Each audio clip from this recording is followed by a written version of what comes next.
Shalom pemirsa CBN Indonesia dimanapun Anda berada, senang sekali kita boleh bertemu kembali dalam acara pembacaan buku Agama yang Bersinar. Pada saat ini kita sudah memasuki halaman yang ke-180 yang berjudul Bersukacita Bersama-sama. Dan kita sama-sama boleh membuka Alkitab kita di dalam Roma 12 ayat 15. Bersukacitalah dengan orang yang bersukacita dan menangislah dengan orang yang menangis. Kita masuk dalam pokok pembacaannya. Manusia tidak dapat sangat mengasihi Tuhan dan sesamanya seperti dirinya sendiri dan menjadi sedingin gunung es. Mereka tidak hanya merampok Tuhan dari kasih yang menjadi haknya, tetapi mereka juga merampok sesama mereka. Kasih adalah tanaman dengan pertumbuhan surgawi, dan itu harus dipupuk dan dipelihara. Hati yang penuh kasih sayang, kata-kata yang jujur dan penuh kasih akan membuat keluarga bahagia dan memberikan pengaruh yang meninggikan jiwa bagi semua orang yang berada dalam lingkup pengaruh mereka. Tertulis dalam buku Testimonies for the Church jilid 4 halaman 548. Ya, jadi di sini dikatakan bahwa manusia tidak dapat mengasihi Tuhan dan sesamanya seperti dirinya sendiri dan menjadi sedingin gunung es. Jadi bagaimana kalau kita ingin untuk mengasihi Tuhan dan sesama kita, kita tidak mungkin akan mempunyai sifat yang dingin, sifat yang tidak mau untuk ramah atau bergaul dengan orang lain.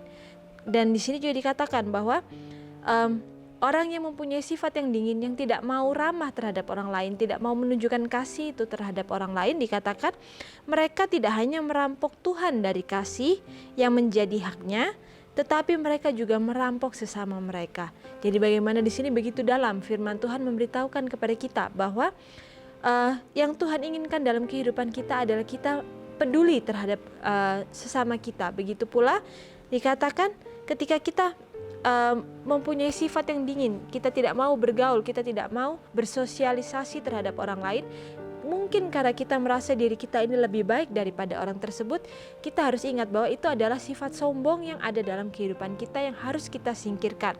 Seringkali kita membandingkan kehidupan kita dengan orang lain dan kita merasa diri kita ini lebih baik daripada orang tersebut. Sehingga dalam kehidupan kita akhirnya kita tidak melihat kepada Yesus, karena kita akhirnya melihat kepada sesama dan kita merasa bahwa kehidupan kita lebih baik. Tetapi ketika kita memandang hanya kepada Kristus saja, maka kita akan melihat cacat daripada tabiat kita yang harus kita ubah dan kita perbaiki, sehingga dalam kehidupan kita bisa mempunyai kehidupan yang setia terhadap Tuhan itu.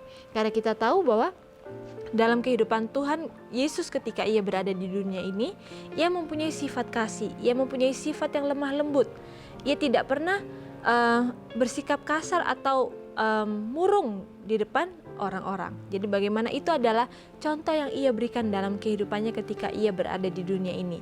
Dan itu harus kita tanamkan dalam kehidupan kita, karena kita adalah orang-orang yang mengaku untuk menjadi anak-anak Tuhan, menjadi murid-muridnya.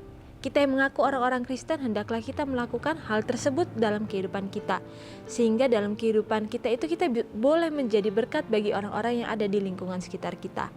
Karena ketika kita mempunyai sifat yang hangat, kita ramah terhadap orang lain, kita mempunyai sifat simpati atau empati terhadap orang-orang yang ada di lingkungan sekitar kita, maka itulah yang akan membuat orang-orang itu ingin untuk dekat kepada kita. Jadi di sini kita diingatkan kembali bahwa sifat kasih itu lebih penting daripada kita memberitahukan kepada orang itu sebuah hal yang kita anggap itu adalah sebuah kebenaran. Tetapi kebenaran itu lebih baik kalau kita praktekkan dalam kehidupan kita, sehingga itu akan berbicara lebih lantang daripada ketika kita menyampaikan hal tersebut kepada orang tersebut. Karena belum tentu ketika kita menyampaikan hal yang kita pikir itu adalah sebuah kebenaran atau sebuah kebaikan, belum tentu orang yang menerima itu merasakan hal tersebut atau menerima hal tersebut secara positif. Tetapi ketika kita mau menghidupkan, kita mau untuk menjalani kehidupan yang mempunyai kasih itu terlebih dahulu dalam kehidupan kita, maka kasih itu akan terpancar dari mata kita, dari wajah kita. Jadi bagaimana di sini kita diingatkan kembali bahwa kasih yang harusnya kita berikan kepada sesama kita tidak boleh kita abaikan atau kita tidak berikan kepada sesama kita. Karena ketika kita mengabaikan hal tersebut, maka kita di sini dikatakan bahwa kita merampok sesama kita, bahkan kita merampok Tuhan kita. Jadi bagaimana di sini dikatakan juga bahwa kasih adalah tanaman dengan pertumbuhan surgawi, dan kasih itu harus dipupuk dan dipelihara. Hati yang penuh kasih sayang, kata-kata yang jujur dan penuh kasih akan membuat keluarga bahagia dan memberikan pengaruh yang meninggikan jiwa bagi semua orang yang berada dalam lingkup pengaruh mereka. Jadi bagaimana di sini dikatakan bahwa kasih itu adalah tanaman yang dikatakan dengan pertumbuhan surgawi. Dia tidak bisa dibiarkan, ia tidak bisa diabaikan, karena ketika ia diabaikan dan dibiarkan maka tanaman itu akan mati. Dan di sini juga dikatakan bahwa itu harus dipupuk dan dipelihara. Jadi bagaimana itu harus diperkembangkan, dipelihara, bahkan diperkembangkan sehingga tanaman itu, kasih itu tidak akan mati dalam kehidupan kita. Karena ketika kita berusaha untuk menjadi orang yang terus mau untuk mengasihi orang lain, bahkan kalau Kristus memberikan contoh, bahkan ia mengasihi orang lain melebihi dirinya sendiri, melebihi keluarganya sendiri, maka dalam kehidupan kita akan merasakan berkat-berkat yang begitu luar biasa yang Tuhan akan berikan. Dan di sini juga dikatakan bahwa hati yang penuh kasih sayang, kata-kata yang jujur dan penuh kasih akan membuat keluarga bahagia.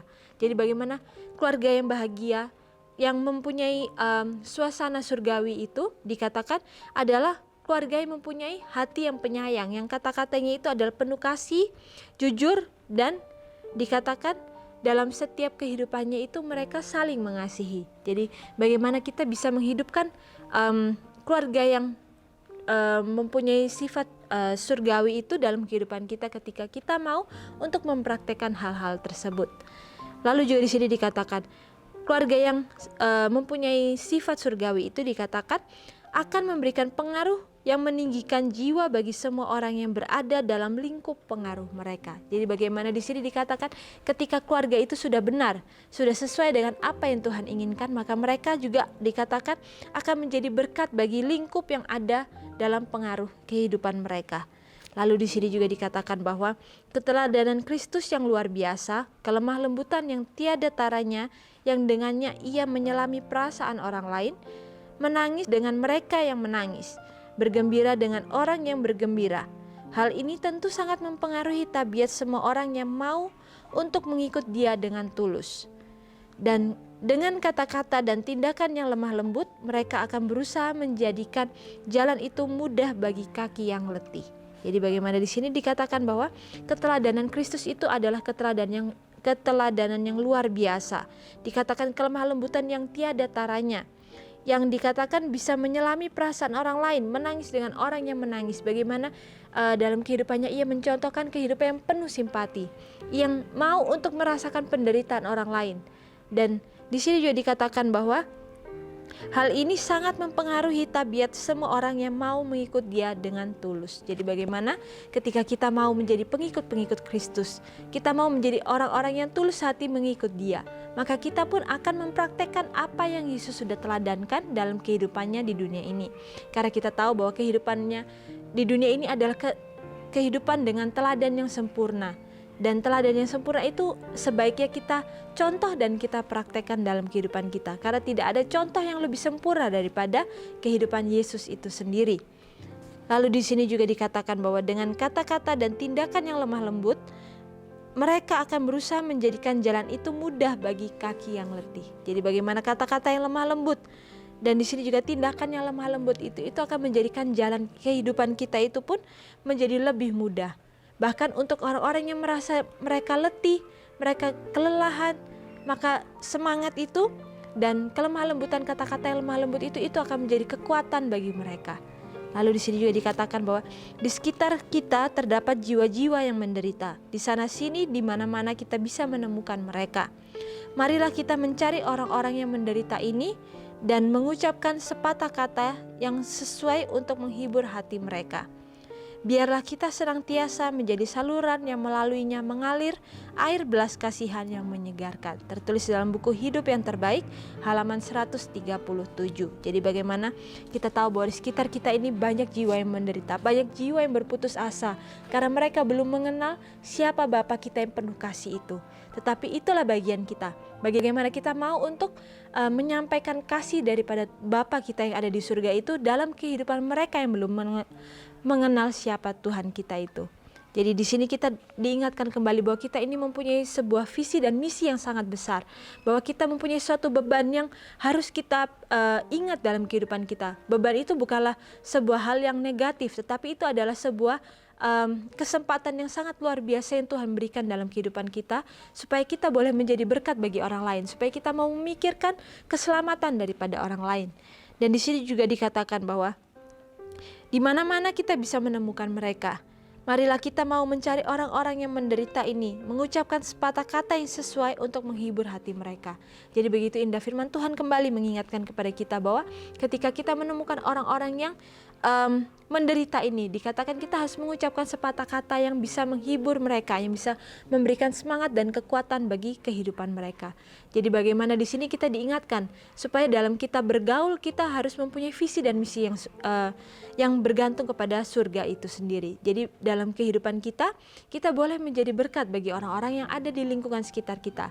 Bukan berarti kita hanya memikirkan untuk bergosip saja atau bersenang-senang saja ketika kita berkumpul, tetapi kita harus ingat visi dan misi kita yang utama dalam kehidupan kita itu adalah untuk menyebarkan kasih Bapa yang begitu indah dalam kehidupan kita kepada orang-orang yang belum mengenal akan Dia. Lalu di sini juga dikatakan biarlah kita senantiasa menjadi saluran yang melaluinya mengalir air belas kasihan yang menyegarkan. Jadi bagaimana ketika kita sudah mendapatkan atau merasakan kasih daripada Tuhan itu, hendaklah kita tidak menjadi saluran yang mati, tetapi kita menjadi sungai yang terus mengalir, yang boleh menjadi berkat bagi orang-orang yang ada di lingkungan di sekitar kita. Dan sampai di sini acara pembacaan kita pada saat ini, biarlah firman yang begitu indah ini boleh menjadikan berkat bagi kita, sehingga dalam kehidupan kita ini kita selalu setia kepada Tuhan dan menjadi berkat bagi orang lain. Shalom, sampai bertemu di lain kesempatan. Tuhan memberkati.